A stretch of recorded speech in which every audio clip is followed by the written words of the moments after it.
Hello everybody, myself Amit Choudhury, your physics teacher. I think all of you are well in this present pandemic situation. Okay, so today we are going to discuss the chapter laws of motion. So here the laws of motion, first of all we have to learn what is force, because this laws of motion is related with the term force. Force means it is a physical cause.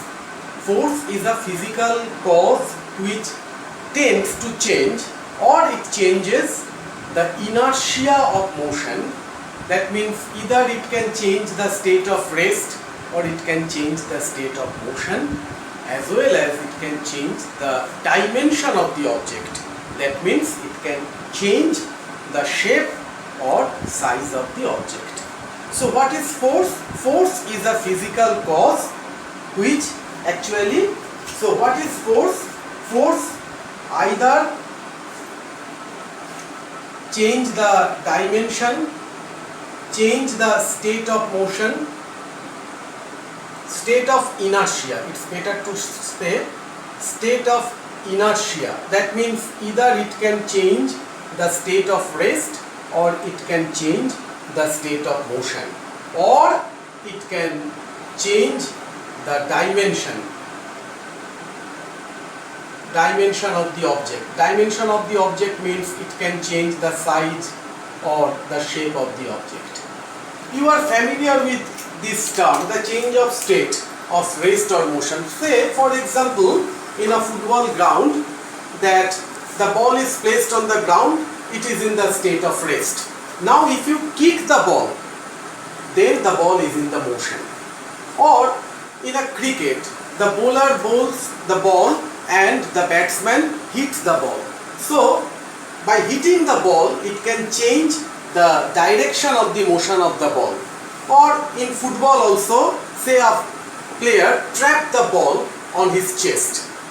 So by applying the external force, either you can change the state of rest or you can change the state of motion. Or by applying the force, you can change the dimension of the object. Dimension means either shape or size. For example, if you use a string from a rigid support and hang at one end of the string with a heavy load, then what will happen? The spring that will elongate, the length of the spring will increase. So these are the common example. By applying the force, you can change the state of inertia or you can change the dimension of the object. So next is that force is categorically, it is in the two types. First of all, contact force,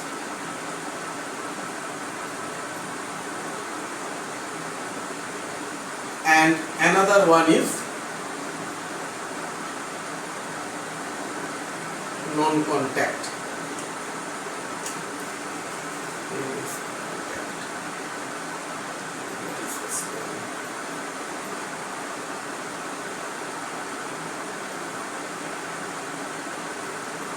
So contact forces and the non-contact forces.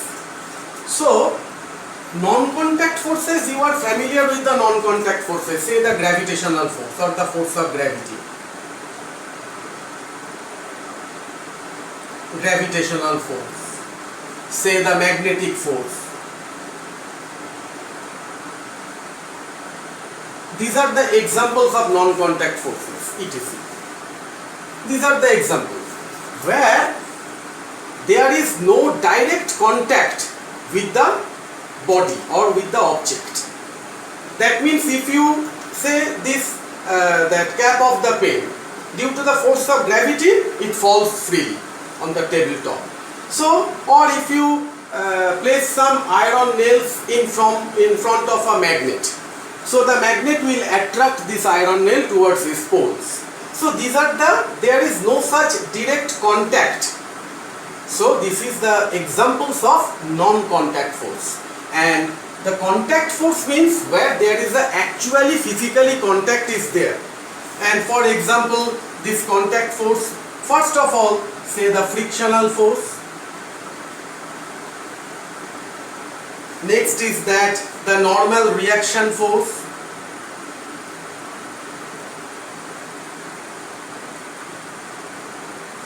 Third one is the tension force or the force of tension.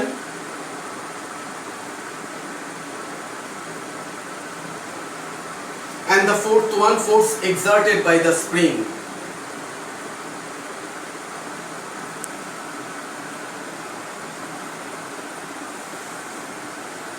So these are the examples of contact force, where the force is applied on the body by making a direct contact. So force is a physical cause which actually, by the application of the force, you can change the state of rest or the motion of an object, and you can change the dimension, shape or size of the object. There are the two categories of the forces. First one is the contact forces and second one is the non-contact forces. Contact force means there is an actual physical contact in between their bodies. That means the frictional force, normal reaction force, force of tension, force exerted by the spring. These are the examples. And non-contact force means where there is not the direct physical contact with the object. Gravitational force, magnetic force, these are the examples.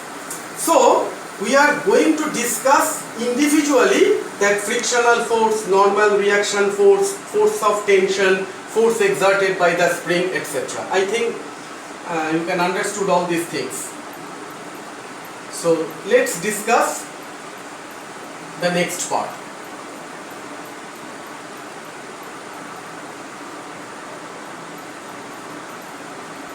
First of all, the frictional force.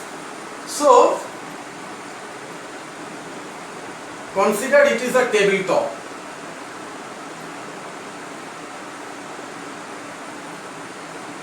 And a book is lying on the tabletop. Okay, the drawing is not so good enough, but I think that works. So what actually happened? Now say you are applying the force in that direction. So what kind of force? Say push. You are pushing the book on the tabletop. The tabletop is a rough surface. So at the same time, that opposite direction, another force, that is the force of, that is the frictional force. That actually force of friction.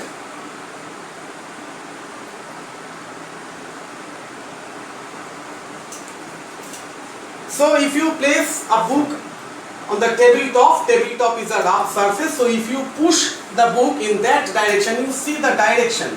You are applying the force in that direction and the force of friction that actually reacts in the opposite direction. This is one example of force of friction.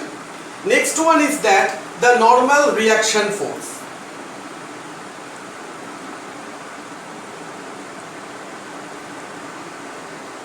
Normal reaction force. Say you are placing some object on your palm. Say, let me draw that one by using this one. Say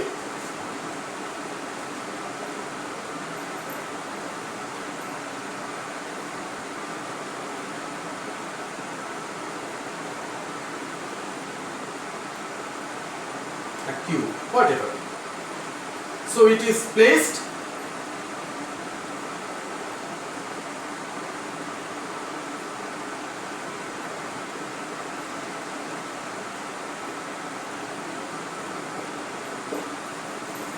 The drawing is horrible. The drawing is horrible, but I think you can understand this one.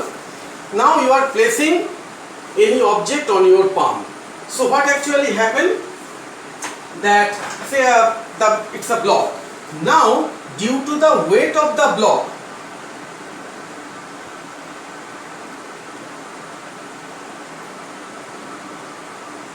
it acts in the downward direction. What is the weight of the block? It acts actually downward direction. It's a kind of force. And at the same time, here it is the normal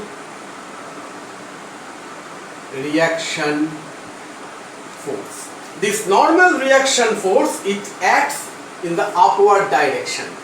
Okay. So first is the force of friction, and this is an example of normal reaction force. So if you hold anything on your palm or whatever, you are lifting and load on your head. So at the same time, the weight that actually, the force, that means the weight of the object which you are holding on the top of your head, it acts in the downward direction. So at the same time, that surface, that block is placed on this palm and that actually moves in the upward direction. So normal reaction force, weight of the block, it's downward direction. I think it's okay. Next is that the force of tension force.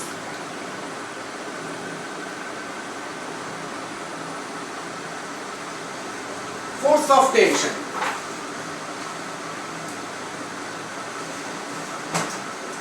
Say it's a rigid support.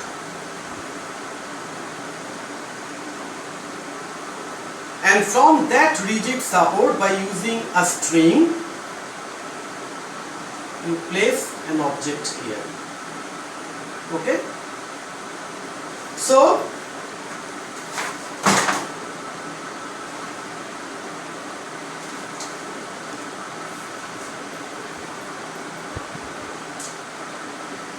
the weight of the object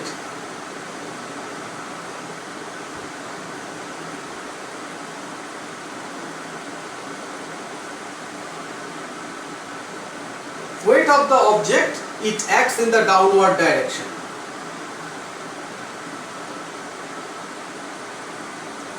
Now consider this is the string. So at the same time you see the direction. This is the tension of the string. Tension of the string, which is represented by the letter capital T, and say this is represented by the letter W. Now you see the tension of the string, it is in the opposite direction. So whenever that particular block which is hanged by that string from that rigid support, it is balanced, that means it is in equilibrium condition, then the tension of the string and the weight of the block, these two are equal. Is it clear to all of you? I think so. Force of friction, this is an example of normal reaction force, and here it is the force of tension or tension force. Okay, better to write force of tension. Okay, so all these are the examples of contact force. Next is that another contact force is that force exerted by the spring. So let me explain this one, that force exerted by the spring.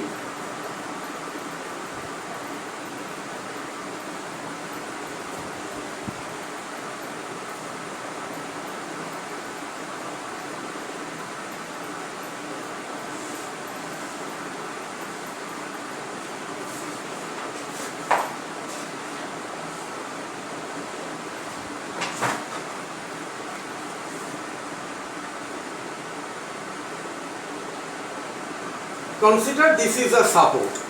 Now the normal condition, say the spring is there, that means this end of the spring is the free end and it is the closed end which is attached with the support. This is the condition A. We are not applying any kind of force. Now say if we pull the spring, so you see here it is the direction.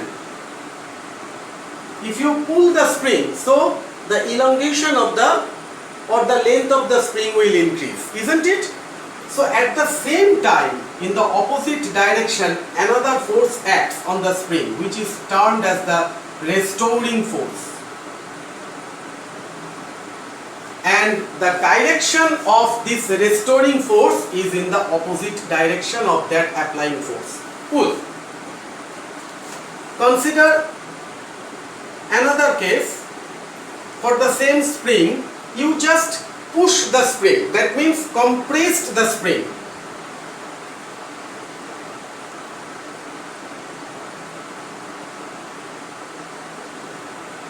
You see the direction, so you push the spring. on that rigid end, and now the restoring force